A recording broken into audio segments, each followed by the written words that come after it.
ڕێزدەران دەم باش خۆشحالین دێ بویەرێک دیدا ئەموهیم پەفشاوی هێژایان دیارە بویەر هەری گرنگ مەسلە حکوومەتە هەرێما کوردستانەیە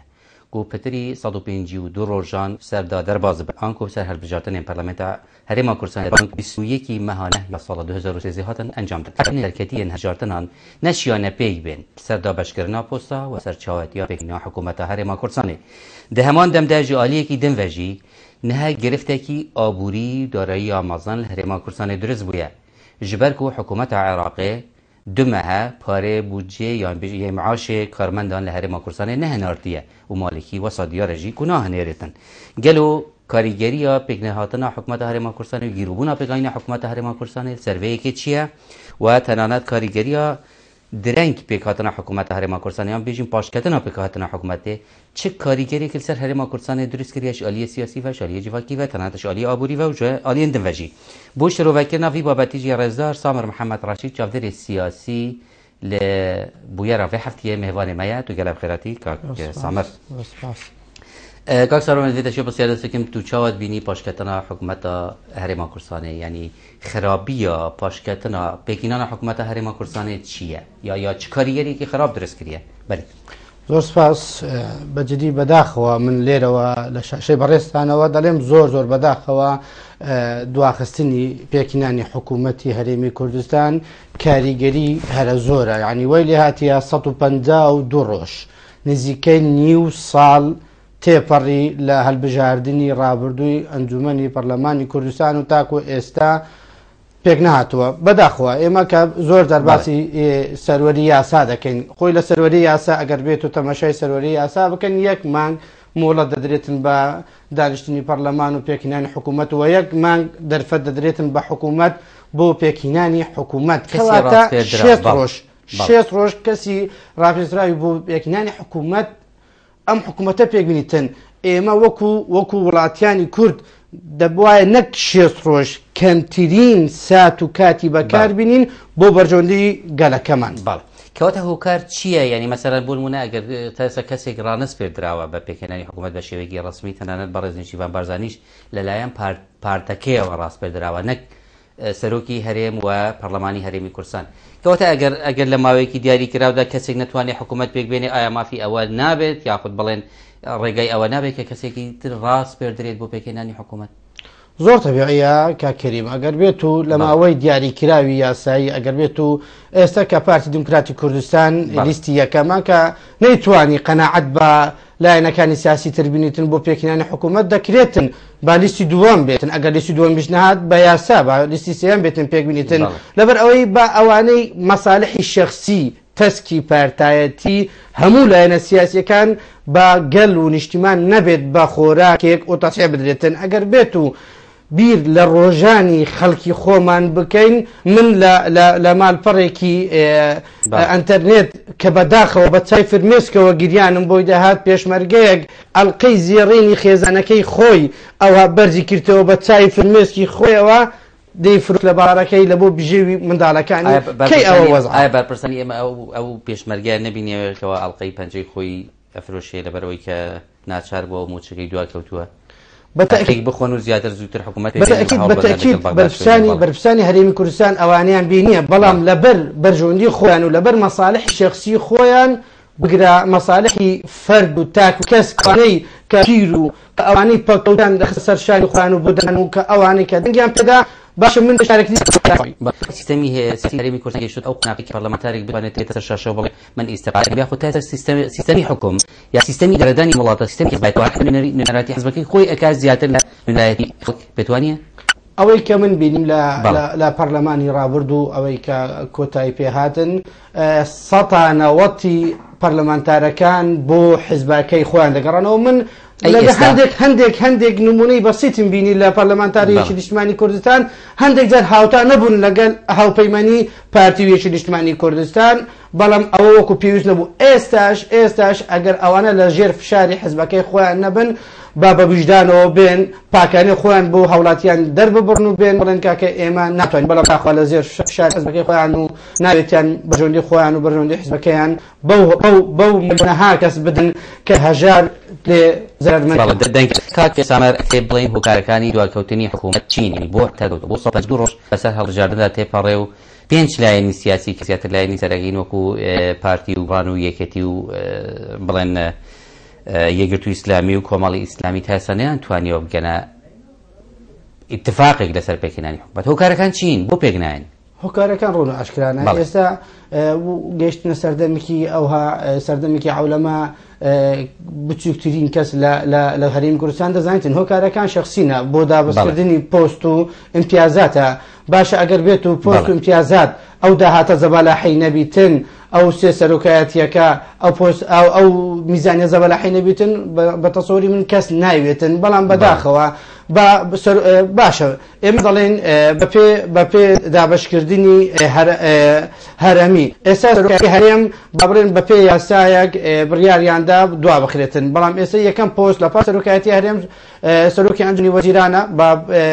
باوەکو خەڵک دانن خەڵکیش ئەوەی باش لەوێن ڕۆن بووە یەکەم پۆست ئەبێت بۆ پارتی دموکراتی کوردستان بیتن کە سەرۆکی ئەنجومەنی وەزیرانە دووەم پۆست بۆ براوەی دووەم بیتن کە بزۆرنەوەی گۆڕانە و سێەم پۆست کە جێگری سەرۆک وەزیرانە بۆ یەکی نیشتیمانی کوردستان بیتن. بەپێی پێوەر بێتن یعنی واتە ئەبێ بزودنەوەی گۆڕان بە قەنەعەتی جەنابەت سەرۆکایەتی پەرلەمان هەڵبژێرێت نەک جێگری سەرۆکی حکوومەت. چکە ئەگەر پۆستەکان وا دابڕنێت کە پۆستی سەرۆکی هەرێم یەکەم و پۆستی سەرۆکی حکوومەت دووەم و پۆستی سەرۆکی پەرلەمان پلەی سێمە کەواتە ینی لە دوای بڵێن لە ناو حکوومەتدا لە پێکاتی حکوومەت سەرۆکایەتی پەرلەمان دووە من جێگری سەرۆکی حکوومەت کەواتە بۆ گۆڕان لەوە دەکرێت کارەکە ئەڵۆز زیاتر دەچێتە چواربەرژەوەندی خۆی بە حقیقت دەبینین ئەوی لە ناو قوڵی پەرلەمان جێگەیەکی تەشریعیە نەک تەنفیریە و وڵاتیان زیاتر بە تەنفیریەوە زۆی گۆڕان لەبەر ڕۆژەوەی تەسکی خۆی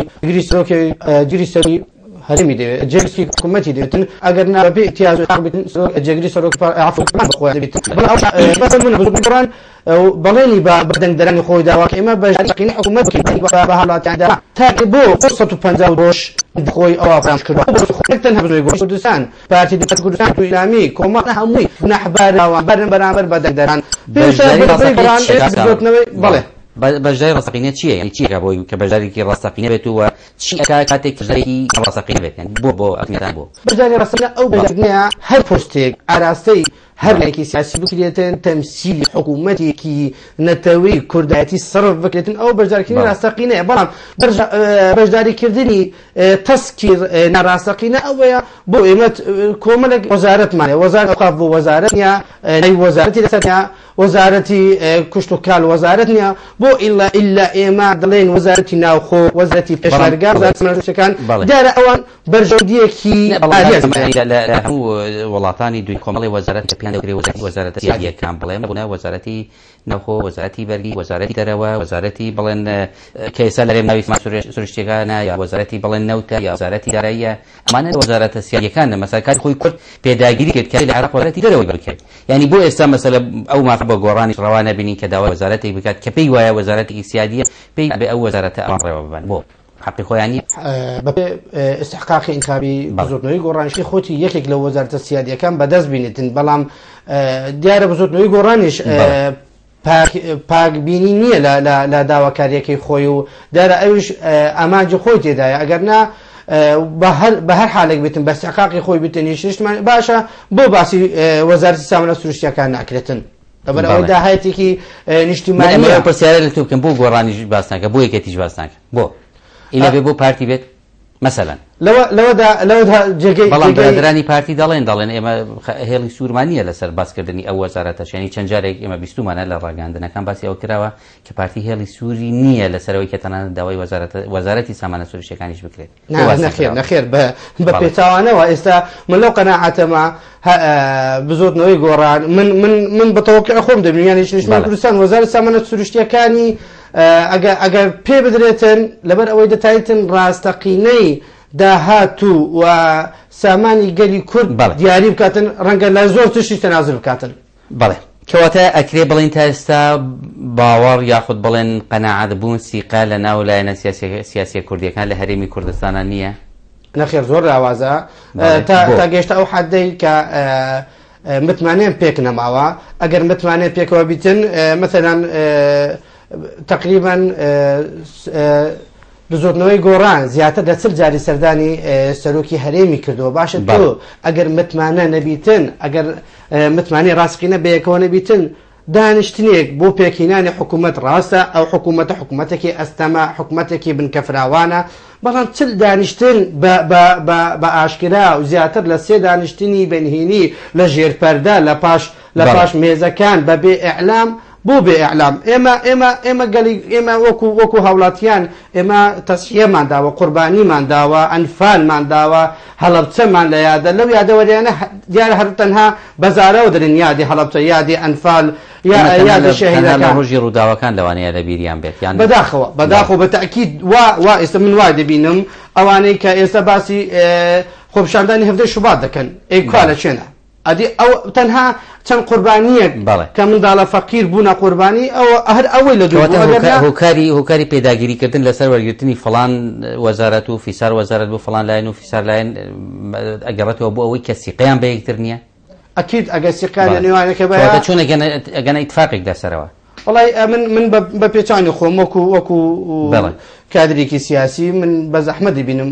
بگەنە ئیتفاقێک لەبەر ئەوەی ئەوە 152 ڕۆژ لە پاس 150 ڕۆژ بەرەو ساڵێک دەڕۆین ئەو حکوومەتەیە پێک نایێت نیوەی ساڵ خەریکە گەینە نیوەی ساڵ خەریکە بگەینە نیوەی ساڵ و 365 ڕۆژمان هەیە لە ساڵ ئێتر 152 ڕۆژمان بەڕێ کرد باشە ئەگەر ئێمە بڵێن خوێنی ڕێژوان خوێنی ڕۆژنامەنووسەکان باشە ئەمە کە لە ئەلام دەڵێن خوێنی ڕێژوان باشە هیچ کۆبوونەوەیەکی پێکهێنانی حکوومەت باسی خوێنی ڕێژوان و خوێنی ڕۆژنامەنووسەکانمان نەکرد باشە خێرە ئەمڕۆکە تا ئێستا باسی چی کراوە لەو کۆبوونەوانە تو ئاگاداری لەوەی کە مەسەن بوونە لە کۆبوونەوەکان کە باسی حکووم پێکهێنانی حکوومەت کرد باسی چراوە لەسەر چی پێک نهاتون ئەوەی کا پێک نهاتون وەزارەتی ناوخۆ بزۆتنەوەی گۆڕان داوای کردی هیچ نیشتیمانی کوردستان داوای کردی پێشان بزۆتنەوەی گۆڕان داوای جێگری سەرۆکی حکوومەتی کردیە دەنگۆیەکە بوو سێ جێگر سەرۆکی حکوومەت دابنێن نازانویتر ئەو هینان و بردنەوە ئەو گەمەکردێوەر لەوانەیە لێرە پرسیارێکی گرنگ بۆ خەڵک ئەوە بێت ینی بۆ هەموو لایەنەکان ئیلا بەشداری حکوومەت بکەن ئایا مەبەست بەدەستهێنانی ئیمتیازاتە تەسکردنی کەسێکە بەناوی وەزیر ئەلێرەدا کاری من دەمێتم بەڕوون ئاشکراوە ڕەنگە برادرانی لایەنەکانی تر ئەو قسەیان پێ ناخۆش بیتن بۆ نمونە بزۆتنەوەی گۆڕان لە کاتی بانگەشەی خۆشتی زۆر تەعجیزیدا بۆ نمونە من نامێت وەکو تەعنێک لێ بدەم بەڵام لە حکوومەتی کاتی حکوومەتی کابینەی شەشەمی دکتۆر بەرهەم زۆر جار لە ڕاگەیانەکە ناگۆن 80% بودجە و میزانیەتی کوردستان بۆ تەشغیلیە بەڵام لە بانگەشەی بزۆتنەوەی گۆڕان بۆ نمە دەیهینەوە دەڵێتن هەموو ژنانی ماڵ دەبێت ببێت بە خاوەن موچە ئەوە لەلایەک باشە تۆ لەلایەک دەدوت 80% میزانیەی کوردستان بۆ تەشغیلیە کەواتە دەبێت 100% ئەمە یەک دوو پارتی دموکراتی کوردستان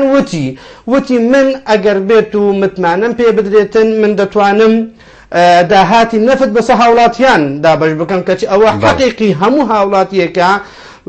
لە میزانیا مانگانەی بۆ دیاری بکرێتن بۆ ئەوەی هیچ کەسێک هیچ حزبێک ناتوانێت خێرمان بۆ بکات لەبەر ئەوی لە داهاتی هیچ حزبێک ناتن کەچی بەداخەوە ئێستا ئێمە تەمەشای شەقامەکان دەکەین من وەکو لە قەزای بەردەڕ 11 شەقامەکانی ئێمە جارێ قیرتاو نەکراوە باسی داهاتمان دەکەن ئەو داهاتەیەش هیچ حزبێک کە نەیداوە و ناتوانانی بداتن ئیتر ئەو بانگەشەیە و ئەوانەی کە لە ئەوەی دەکرێتن باشە ڕاستم مەسەن لە کابینەی شەشەم کۆمەڵە لە بەڵێناکان کۆمەڵە شت جێبەجێ کراوە بێکاری جێبەجێ کراوە سلفەکان جێبەجێ کراوە بەڵام هاوڵاتیان زۆر تەسحیان دیتۆ پێویستە کاریان بۆ بکرێت بەڵێ کاک سەمە لەوانەیە ئێستا لێرە پرسیاری گرنگی ئەوە بێت ئایا ئێستا لە دوایەوەی کە 52 ڕۆژ لە هەڵبژاردن تێپەڕیەوە تاسە حکوومەت پێک نەهێنراوە ئایا کاتی ئەوە نهاتووە بیرەوە بکرێتەوە حکوومەتێکی مەسەن حکوومەتی ئەکسەریەت یا بڵێن هیچ زۆری نەپێک بهێنرێ شەرنیە ئیلا هەموو لایەنەکان بەشدار بن کە پرسیارەکەی تریشم ینی بۆ وتم بۆ هەمویان بەشدار بن ئەکرێ مەسەهێنێکیان ئۆپۆزیسیۆن بن ئێستاش دوای کە 52 ڕۆژ بەسەر هەڵبژاردندا تێپەڕی لەوانەیە پرسیاری دەنگدەرێک ئەوە بێت بڵێ کاکە ئەی بۆ ئیلا هەمووتان بەشدار بن دەهێنێکتان ئۆپۆزیسیۆن بن هەنێکیشتان حکوومەت بەرەوە بەرن یعنی کاتیەوە نهاتووە شتێکی وا بکرێت زۆر تەبیعیە ئێستا ئێمە ئۆپۆزیسیۆن ئەمڕۆکە ئەگەر بێت و ئۆپۆزیسیۆنی ڕاستەقی نەبیتن با ببێتن بە ئۆپۆزیسیۆن دەتوانێت زیاتر کار بۆ ئەوەی بکاتن بەڵام لێرە ئەوانەی کە لە 4 ساڵی ڕابردوو لە وەکو معارەزە کاریان دەکرد معارەزەیەکی یەکلایە نەبوون دژی یەک لایەنی سیاسی کاریان دەکرد ئێستا ئەگەر لە حکوومەت بەشدار نەبن متمانەی دەنگدەرانی خۆیان لە دەست کە هەندێکیان لە دەست داوە و لە دەستدەوە بەڵام من نمونەیەک دێنم بۆ ڕێکەوتن نەبیتن کە لە ساڵ 1900 لە شەڕی جیهانی دووەم پاش بە مەلیۆنەها کوشتن و کوشتارگا و بە مەلیۆنەها قوربانی ئاخر شت گەیشتنا کە لە پاش کۆتایهێنانی ئەو جەنگەیە چەند دەوڵەتێک وەکو نەمسا بەلجیکا هۆڵندا هاتنە قەناعەتێک بە دیموکراسیەت بگەنە ڕێککەوتنی دیموکراسیەت و کە گەیشتنە ڕێککەوتنێک و فعلەن زۆر بە زۆر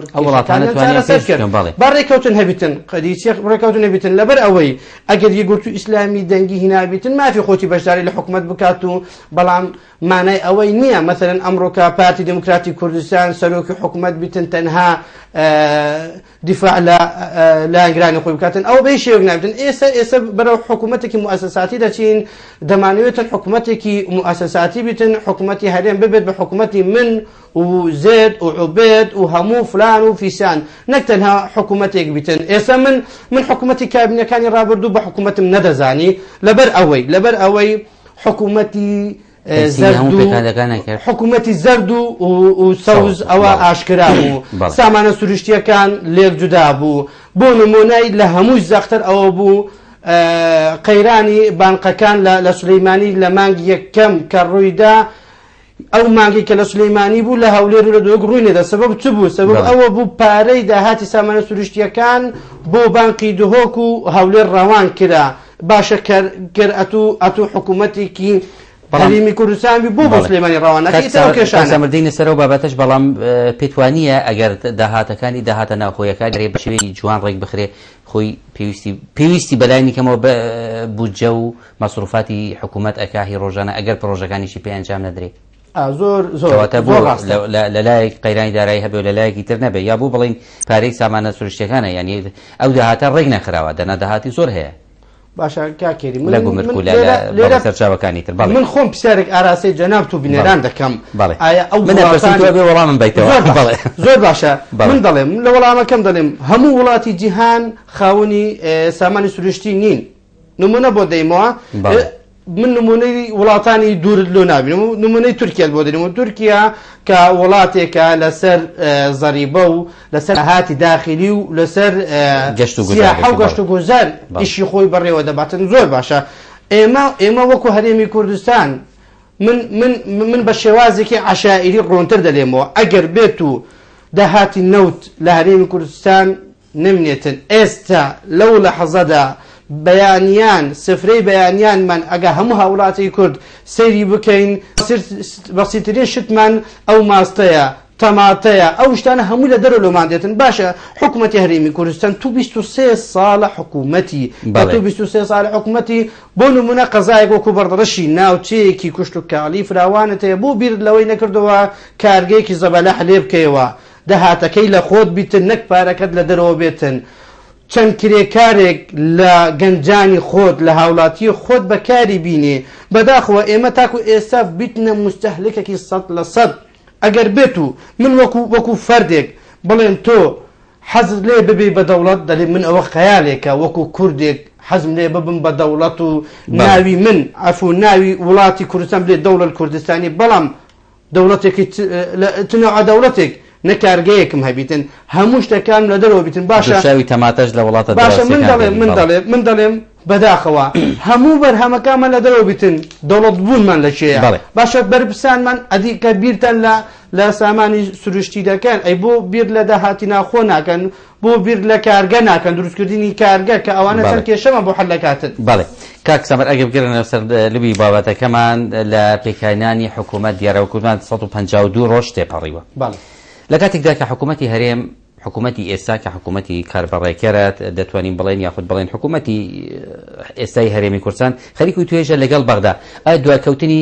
پێکەنانی کابینەی هەشتەمی حکوومەتی هەرێم کاریگەری نەکردووە سەر ئەو توێژانەی کە لە نێوان هەولێر و بەغدادا هەیە بە بۆچوونی بەڕێزت بەتەکید لە دوو ڕانگەوە یەک لە غیابی جەنابی مام جەلال کە لە بەغدا ئەوە بوو کە هەموو جارێک هەستمان بەزەقی هەستمە بەو کێشان نەکرد بەرەو دیار بوو جەنابی مام جەلال وەکو عەرەبەکان دەڵێن سەمامێکی ئەمامیە لە بۆ عێراق کێشەکانی چارەسەر دەکرد. ئەوە یەک دووش باشە من وەکو شخصێک بڵێم باشە ئەگەر خۆتم مالی خۆتان ڕێک نەخن بەغدا بە چ ڕوانگەیەکەوە چاو لە ئێمە بگاتن ئێمە کورتاک و ئێستا نەگەشتە چ قەناعەتێک حکوومەتێکمان پێک نەهێنایە طەبیعی ئەگەر ئێمە لە مالی خۆمان ڕێک نەبین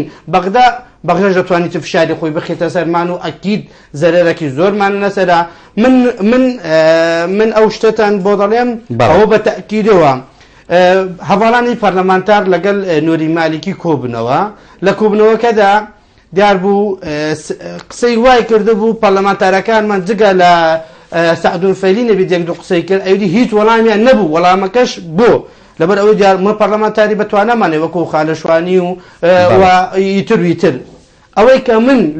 لە زاری ئەو پەرلەمانتارانە کە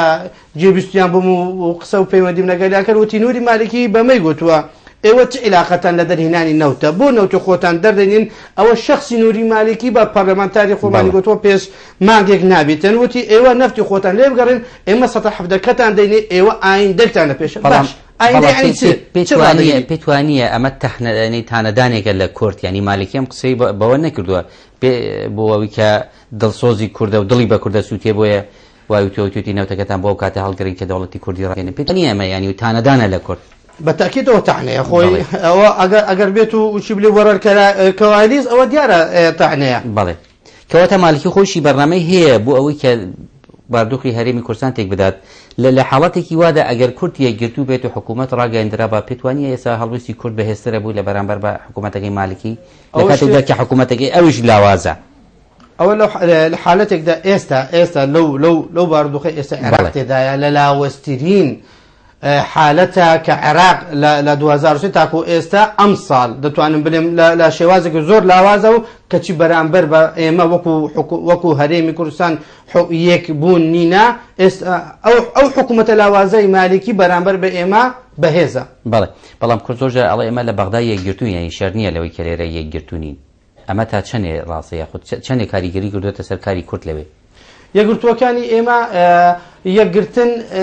لە پەرلەمانی بەغدا ئەومان بۆ ناگەیتن کە لە قوبەی پەرلەمانی عێراق یەکگرتوو بوون ئێمە وەکو هاوڵاتیان بەرهەممان دەوێتن ئێمە وەکو هاوڵاتی دەمانێتن چیان ئەوەی ئێستامە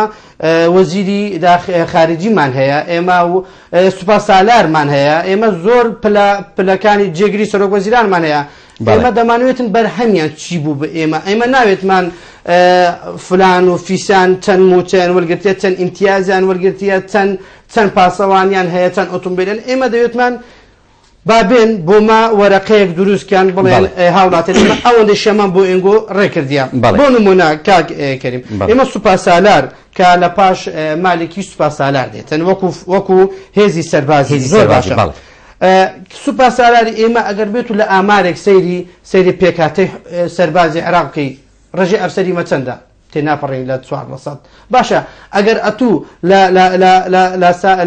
سەربازگەیەک بی کە تو ڕێژەی لە کورد 170 بی بە ڕسمی لە عێراق یان بڵێن ڕێژەیەکی کەمتر یان زیاتر تو 130 هەبیتن کەواتە تو بۆ سوپاسالاری سامر ئەمە ئەکرێ بڵێن خەتای سوپاسالارەکەی یاخود خەتای کوردە کە بارودۆخی عێراق خراپە و لەوانەیە مەسەن ئێستا گەنجی کورد ئامادە نەبێ بچێت سەربازی بکە لە عێراق یاخود بچێتە ناو سوپای عێراق لە کاتێکا سوپای عێراق هەموو ڕۆژێ لە ڕوبەڕووبوونەوەدا لەگەڵ بڵێن گروپە تروریستەکان و خەڵکی لێ کوژرێەوە تووشی تاقینەوە بن و تووشی دەیان ینی بڵێن ماڵوێرانیە بن ئایا گەنجی کورد خۆی ناچێت یاخود سوپاسالارەکە مەسئولە سوپاسالارەکە چی لێ بکە ئەگەر من نەچم نەبم بە سەرباز کاکەریم ئێمە وەکو کورد پێشمەرگایەتی ئەوانەی کە لە تەمەن پێشمەرگایەتیان کردیە پێشمەرگە مانای خۆی لە خۆت یعنی پێشمەرگە قەت لەوە نەترسانە بەڵام ئەوەی کە ئێمە دەیبینین فشارێکی حکوومەتی عێراقە لەسەر ئەفسەرانی ئێمە کە ئەویش دەگەڕێتەوە بۆ بوونی نەبوونی پاڵپشتیەک بۆ ئەو ئەفسەرانی ئێمە کە فشاریان لەسەر دەخەنەوە دەگاتە ئەو ڕادەی کە واز بینن یان وازینانیشکەم بیتن بەڵام تۆمار نەکردنی ئەفسەرانی ئێمە نەخێرێتە زۆر کەسەیە داوا دەکاتن ببێت بە ئەفسەرێک بە خاوەن بڕوانامەی خۆی ببێت بە ئەفسەرێک لە سەربازی عێراقی بەڵام ئێمە دەرفەتی پێنادرێت بەڵێ وەکو ئەزانرێ مالکی لە سەرەتا باسیەوەم کرد کە مالکی موچەی نەکبوو چکە بتایسا بودجێ عێراق خۆشی پەسەند نەکراوە بۆیە ئەکرێ بەڵام ئەوەی تری تەژغیلی کە لە بەردەستی حکوومەتی عێراقەوە بەکاری هێنێ یاخود موچەی لێ ئەدرێ بە پارێزگاکانی تری داوە بەڵام بە هەرسێ پارێزگاکەی هەرێمی کورسایی نەداوە پێت وایە ئەمە ئەگەڕێتەوە بۆ لاوازی هەڵوێستی کورد بەرامبەر بە مالکی یاخود ئەمە گەڕێتەوە بۆ سیاسەتی مالکی ئەوێ مەسەن باردوقی هەرێمی کوردستان تێک بدات یا چ هۆکارێکی تری لە پاڵە والله ئەوی من پێش ماوەیەک بینیم وەکو من بە حملەیەکی ئەعلامی سیاسی بریکاری وەزارەتی دارایی عێراق کە گوتی من استقالە خۆم پێشکەش کرد تەنها وەرەقەیەک بوو ئەوە وەکو فشارێک پیشانی وڵاتیاندا بەڵام ئەوە من بە مانگەشەیەکی سیاسی بزانم جێگیری وەزیر بەڵام ئەوەی کە مالکی دەیکاتن مالکی دەڵێتن من بودجە یان موچەی هەرێمی کوردستان ڕەوانە ناکەم لەبەر چەند ئەسبابەکان لەبەر ئەوەیە دەڵێت تۆ کە لە حکوومەتێکی فیدرالی بەپێ یاسا دەڵێتن بەپێ ئەوەی لە یاسای لە دستور هاتووە دەڵێتن سامانە سروشتیەکان دەبێتن مافی هەموو هاوڵاتیانی عێراق بێتن دەڵێت من کە من سەرۆک وەزیرانی ئەو عێراقە بم و ئێوەش داوای فیدرالیتیان کرێت بەپێ دستور من ئاگام لە گرێبەستەکان یا من نازانم چۆنی ئەو گرێبەستەیە وەرن پیشانم بدەن بە من معلوماتم هەبێتن بۆ ئەوەی ئەمنی شاکارتان بەڵام تورکیا ئەو گرێبەستانە یاخود بڵێن ئەو بڕەنەوتێکیان بوون نمونە عێراق ئەڵێ ئێمە نازانین بڕێکە چەندە بەڵام تورکیا ئەڵێ ئێمە بڕێکەی ئەو بڕێکە ئەنێردرێ ئەیدەین بە عێراق و عێراقی لێ ئاگادارە تاکو ئێستا نەگەیشتن ڕێکەوتن بەڵێ ئەوەی کە تورکیا دەڵێتن ئێمە وەلی ناگرین ئەو نەوتەیە ئەگەر ڕەزامەندی عێراق نەبێتن کەچی ئەوان گرێبەستەکان تەنها مەسەلە نەوت بێت بۆ نمونە تەنها مەسەلە ناردنی نەوتی هەرێمی کوردستان بێت عێراق ئەتوانێت بزانێ ئەو نەوتە چەندێکە و چۆن فرۆشراوە بە کێش فرۆشراوە ئەکید دەتوانیتن بەڵام لێرە ئەمریکا پێڵێ تورکیا پێڵێ و ئیتفاقاتی دەولی هەیە پێڵێ ینی ناکرێ هەرێمی کوردستان بشارێتەوە بەڵام ئەگەر مەسەلەی بابەتێکی تری سیاسی بێت ئەوە مالکی بۆ مەرەمێکی تری سیاسی بەکارینێ جەناب توای نبینی کەریم مەرەمی سیاسی مالکی بۆ چیە ئێمە ئەگەر ئەمن دووبارە دەگەڕێمەوە بۆ یەک نەبوونی مالی کورد ئەگەر مالی کورد یەک ڕێز و یەک دەست بیتن ئێمە دەتوانین بەدەهان لەسەر مالکی بێخین بەڵێ کەواتە یەک نەبوونی یەک ڕێزی کاریگەریکی زۆر خراپی کردووە بەڵام ئەگەر بگەڕێنەوە سەر مەسەلەی کە جەنابەت ئاماژەت پێدا 23 ساڵە حکوومەتی هەرێم لەلایەن کوردەوە بەڕێوەبەری یاخود حکوومەتێک هەیە بەلایەن حکوومەتی هەرێمەوە ئەگەر دەوڵەتی سەربەخۆش نەبێ بە شێوەیەکی دیفاکتۆری ئەتوانین بڵین دەوڵەتێکی سەربەخۆی کوردی هەبووە لە ماوەی 23 ساڵی ڕابردووە لە ساڵی 1991ەوە تا ئێستا لەماوەی ئەم دوو مانگەدا کە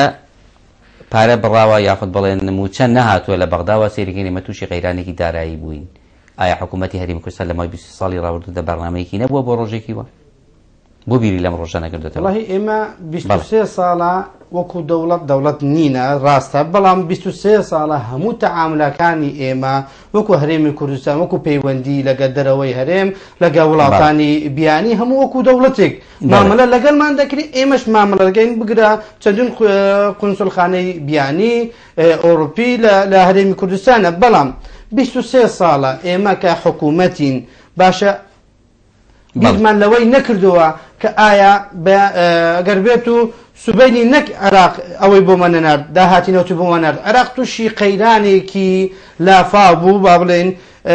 ئەو پارێزگاکاندی 10 پارێزگای عێراق بەرەو لافاوێکی زەبەلاح بووە هەموو داهاتی عێراقی ئەو ساڵ ئەبێت بۆوی خەرجیکەین باشە هەرێمی کوردستان ئەتو نەک وەکو داهاتی نەوت ئەتمادکی باش تو 23 ساڵە چی دەکەی تو لە خەزینەی خۆت پارەت نەبیتن تو دیفاع لە هاوڵاتی خۆت بکەی کەواتە تو بەتەمای خەڵکی بیانی بی بەتەمای ئێستا بڵێ نەڵێ ئێمە عێراق داوای ئیستیقلالیت لە عێراق دەکەین بۆ ئایندە عێراقش ئەوەی قبول نییە کەواتە ئێمە بە دوژمنی خۆمان دەزانین استقلالی ئابووری چۆن ئەتوانین لە عێراق بکەین لە کاتێکدا کە ئێمە بەشێک بین لە عێراق یعنی لەم جورە سیستەمانە هەیە بۆ نمونە لە وڵاتێک هەرێمێکی فەدرال خاوەنی بڵێن بواری ئابووری سەربەخۆ بێتن یعنی ئابووریەکی سەربەخۆ بوون نمونە ئەڵمانیا وڵاتێکی فدرالیە ئەلمانیا هیچ ویلایەتێک هەیە یاخۆ بڵێن هیچ ئەوەیە کە کانتونێک هەیە کە داهاتی جیا بێت لە داهاتی گشتی ئەڵمانیا یاخود ئەمریکا يعني کاتێککە بودجەی ئەمریکا پێشکەشەکرێ بودجەی ئەمریکا بودجەیەکی یەکگرتووە ینی لە بودجەی جیاجیانیە ئایا ویلایەتەکان ویلایەتێک هەیە لە ئەمریکا کە بودجەکەی جیابێ بڵێ ئەمە لە هاتی منە لە سەد ئاوەری بۆ منە ئەوی تری ئەدەم بە تۆ لە زۆر وڵات نمونەی وا هەیە کارتۆنەکانی ئەوەی ئێمە دەیبینین بە ئەمریکا شەروایە ئەو داهاتەکەی ناخۆی کانتۆنەکان یان ویلایەتەکان بۆ خۆیان بۆ داهاتی خۆیان سەرف دەکەن بۆ ئێستا ئێمە زۆر شت هەیە دەیبینین لەو کانتۆنانە بۆ خۆیان سەرف دەکەنەوە ئێمە وەکو حکوومەتی هەرێمی کوردستان ئەو داهاتە زەبەلاحەی کە لە هەرێمی کوردستانە وەکو غراماتە وەکو دەخلە وەکو ئەوانەیە باشە ئەوانە بۆچی لێ هاتێ باشە ئەگەر ئێمە نمونەیەکت بۆ دەیمەوە بەڵام دەوترێەوە دەگەڕێتەوە سەر میزانی گشتی عێراق ئەو داهاتانەی کە لە داهاتی داخلی عێراق ئێمە هاوڵاتنش داوای بەڵگە دەکەن هەر شتێک دەڵێتن لە نێوان ئێمە دەڵێن بۆ عێراق چوە عێراق دەڵێن نایەت بۆ ئێمە کەواتە لە نێوان عێراق و هەرێمی کوردستان فيها أن يعني أنا يجيتيا لە نێوان من وڵاتێک من وەک وڵاتێک من بەڵگەم دەوێتن من ئەمڕۆ وڵاتی بەڵام ناکرێ حکوومەتی هەرێم بەڵگەمان ینی هەمومان هەر کەسێک داوای کرد بەڵگەی بداتێ حکوومەتی هەرێم کە ئاڵێن ناردووە مەسەل یاخود بەشێک اینجا دوای بە پێی یاساکانیش بە بەشێک ینی حتما بنێرێ ئەگەر هەمووشی نەبێ حتما نەبێ بەشێکی بنێرێ بۆ عێراق وانیە والله ئەوەی کە حکوومەت دەتوانێت لە سایتی ڕسمی حکوومەت لە سایتی ڕسمی حکوومەت دیاری بکاتن لە مستنداتی سەرفی خۆی کە ئەوەندە پارەی وەکو داهات وەرگرایە ئەوەندە بۆ خەرجیەکانی هەمان شوێن و ئەوەندەش بۆ بەغدا ڕەوان کراوە کە حکوومەتی هەرێم کە حکوومەتی عێراق دەرێ نەهاتووە بابێتن لەسەر ئەعلام یان لە کوبنەوەیەکی ڕسمی لە نێوان عێراق و لە بودجەی 2013 نزیکەی 1 تریلیۆن پارە داهاتی ناوخۆیی بووە 600 ملیارد 700 ملیارد دینار داهاتی ناوخۆی بووە کەواتە حکوومەتی هەرێم شتێکی ئاشکرا کردووە یعنی ئێمە چۆن بڵین مەسەن ئەوە هەمووی نییە یاخود بە چ بەڵگەیەکەوە بڵین وانە ئەوەی کە لە داهاتی وەزارەتی ناوخۆ بۆ نمونە زۆر جار هەندێک لە جاران دەڵێن داهاتەکەمان ئەوەندە ڕێژەیەک دیاری دەکرێت و ئەوەندە ئۆتۆمبیلە یان بۆ ئەوەندە شتەیە خەرجیمانیش کردووە بەڵام ئەو داهاتەی کە بە پێی قەناعەتی من لە گومرکەکان کە بۆ عێراق دەچن بەو ڕێژەیە نییە بەو ڕێژەیە نییە بەڵام شتێکی تریش هەیە دەوترێت تەنانەت عێراقیش پارەی پاشەکەوتی نییە عێراق بەشێک لەو ینی ئەو نەوتەی کە لەم مانگە دەفرۆشترێ بۆ مانگی داهاتوو بەکاردەهێنرێەوە ئەوەی کە زیاد ئەکرێ لە بۆ نمونە بڕمیلێ نەوت بە $90 دانراوە بە $100 فرۆشی ئەو پارەی کە زیادەیە لە بانقی DFI دانرێ عێراق تەنها ئەو بڕەپارەی هەیە کە لەو زیادەیە دەستکەوتووە کەواتە ناکرێ ئێمە بڵین عێراق بە هەرێمی کوردستانیشەوە وڵاتێکی بێپلانە وڵاتێکی بێبەرنامەیە وڵاتێکە لەسەر داهاتی نەوتەژیە و هەر کاتێک ئەو بیرە نەوتانە وشک بوون ئەکرێ ئێمە بکەوینە سەر جادەکان و سوال بکەین ئەوە ڕاستە عێراق لە بانقی DFI تقریبا وابزانم 18 ملیۆنی دۆلاری لە وەکو پاشەکەوت هەبوو بەڵام ئەلێرەدا ڕاستە عێراق بێپلانە و هەرێمی کوردستانیش کە وەزارەتێکمان هەیە بەنای وەزارەتی پلان هیوادارم لەو حکوومەتە ئەو وەزارەتە لا بدرێت لەبەر هیچ پلانێکمان نبینیەوە ئەوەی بەڵام لێرە یەک شت هەیە ئێمە ئەمڕۆ کە کاکەریم وڵاتیانی ئێمە گەشتنە قەناعەتێکی ئەوە کە چاوکراوەنا ئەوەی کە لە بودجە دیاری دەکرێتن بۆ نمونە بۆ نەوت ئەوەی کە بۆ دۆهۆک دێتن ئەوەی کە نەوت بۆ دۆهۆک دێتن بزانم زیاتر لە ملیۆنێک لیترا مانگانە هەمان ئەوە لەسەر نیشتنیەکانە هەمان ئەو بۆ مووسڵ دەچیتن بۆ بەغدا دەچیتن بۆ وڵاتیانی مووسڵ وەکو ئێمە وەرناک بۆ ئەوان زیاتر بێت ئەوە نمونەیەک وڵاتیان داوامان لێ دەکەن ڕوونکردنەوە لە ئێمە دێتن باش من چەند لادەیەکمان هەیە من وەکو لە قەزای بەردەرەش چەند لادەیەکمان هەیە سەر بە قەزای حەمدانیە کە قەزای حەمدانیە سەر بە حکوومەتی مەرکەزیە ئەو داهاتەی کە وەکو وەزارەتی کوشتوکار دابەش دەکرێتن وەکو وجە بۆ هەموو هاوڵاتیانی عێراق هەر 18 پارێزگا خۆتی ئەوەی کە ئێمە وەکو جۆتیاران ئێمە دەڵێن بە ملاکی خواردن یان بە ملاکی شەکر ئێمە وەلی دەگرن چ لە چیمیا بیت چ لە گەنم بیتن چ لە هەر شتێک بیتن بەڵام جۆتیارەکانی هەر هەمان لادێ کە مەسافەیان 2 دقیقە لە نێوان ئەو لادەیەکەی سەربەوان لادێکی سەر ئێمە لە هەمان عەشیرەت و لە هەمان چین و توێژن بە فەردا بە ئەتنانان وەلەگرن ئەوە یەکێک زۆر لە وڵاتیان داوایان لەم کرێ دەڵێن تو وەکو سیاسەت مەدارێک ئێمە من برایەکم هەیە لە گوندێکە لە سنووری ناحیەی بەعشیقا کە دراوسەی قەزایەکەی بەردەڕەشە دەڵێتن وەکو تەعویزی ئاوارە بۆمان هات بۆ ئەوانەی لە بەعشیق بوون کە برایەکەی لە بەعشیق ما بۆ 900,000 وەرگرت کە حکوومەتی مرکزی بوو هەموو ئاوارە دەکرد بۆ ئێنگۆ 450,000 تان دەکرد. ئێ باشە ئەو 900,000 هاتیە کوا 450,000 دی باشە کە 450,000 دی نیوەی خۆمە خۆم و نیوەی تۆشە خۆم بەڵگە بۆ لە کۆتایی بەرنامەکە نزیکە بینەوە. بەڵام یەکشت هەیە لە ئەکرێ مەسەن بۆرمونە جەنابەت پێشنیارێکت هەبێ حکوومەتی هەرێم ئەتوانێت سا چی بکە بۆرمونە کۆمەڵی خەرجی زیادە هەیە. ئایا حکوومەتی هەرێم ئەگەر ئەو خەرجیانە کەم بکاتەوە بەشێک لەو موچە بڵێن پلەیەکان یاخۆ موچە بەرزەکان کە وەکو پەرلەمانتاران وەکو وەزیران وەکو سەرۆکاتی هەرێم سەرۆکاتی پەرلەمان سەرۆکاتی حکوومەت و ئەمانە کەم بکاتەوە بۆ ئاستی نیو ئایا لە سەرداهاتی ناوخۆی ئەتوانین بژین بە قەنەعەتت؟ ئەلێرەدا بەجددی یەکەم هەنگاو حکوومەتی هەرێم وەکو پلان کە هیوادارم پلانێکی هەبیتن ئەو بودجە زەبەلاحەی لە بۆ هەرچی سەرۆکایەتێکی داناوە بۆ پەرلەمان و بۆ حکوومەت و بۆ سەرۆکاتی هەرێم ئەگەر بێت و ئێستا بۆ هاوڵاتیەکی سادا لەگەڵی دانیشم پێی بڵێم ئەوەی لە 2013 پەرلەمانی کوردستان خەرجی کردووە و خەرجیەکانی بۆ بڵێن بەس بۆ کارتی موبایل بۆ کارتی موبایل بۆ هاتوچون بۆ سەفرە و سیاحە بەشی چەند هاوڵاتی ئەو وڵاتەیە دەکاتن کە بە هەدەر چووە. من دەڵێم بە هەدەر چووە لەسەر قسەی خۆم مەسئولم هەروەها لە بودجەی سەرۆکایەتی هەرێم و لە بودجەکان ئەوە لەلایەکی تر باشە من دەڵێم من ئەگەر کەسێک ببێت بە ئەندام پەرلەمان کاتی سەرەدای نەخۆشێک دەکاتن ئەگەر پێش ببێت بە ئەندام پەرلەمان بە کاسکە چکلێتێک ئەو نەخۆشە لێ ڕازی بتن کا ببێت بە ئەندام پەرلەمان قەیناکە لێ ڕازی بە دەستکە گوڵێک کە لە 5,000 دەبێت بە 10,000 بەڵام مانای ئەوەی نییە تو ئەگەر ئەو ئەندام پەرلەمانە جەنابی مامۆستابیتن 500,000 مەعاشی بدن ئێستا ببیت بە 8 ملیۆن باش جیاوازیە لە نێو هاوڵاتیان. زۆر سپاس کەواتە بەکەمکردنەوەی بەشێک لە موچەکان ئەتوانین کێشەیەکی گەورەی دارایی لەوانەیە چارەسەر ببێت. بەڵێ زۆر سپاس بۆ بەڕێز کاک سامر محەممەد ڕەشید چاودێری سیاسی کە میوانی ئەم هەفتەیەی بەرنامەی بویار بووی. زۆر سپاس بۆ ئێوە بەڕێزی ڕێزەران هەتا پێشەمبیە داهاتی و بویارێک دی هەمی لایەکە بیازانێ مەزن سپێرین دەماوین خۆش.